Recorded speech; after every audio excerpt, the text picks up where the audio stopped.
So what can we do to actually safeguard our antibiotics to preserve these for future use? What options have we got? So I guess one of the main things is if you can condense this massive subject into one kind of phrase, it's using them when they're indicated, not just in case. So it's using antibiotics at the right time for the right condition for the right duration. If we need to do studies to identify whether if you've got a condition where you typically prescribe 2 weeks, whether five days would be sufficient, and very, very well maybe.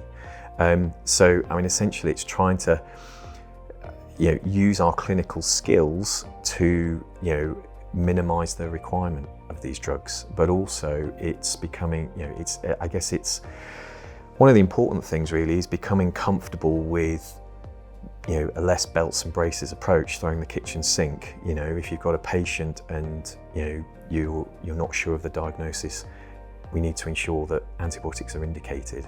Ideally you want to do a culture or factors like that, but also I guess recognising that you can minimise the use of antibiotics within good infection control.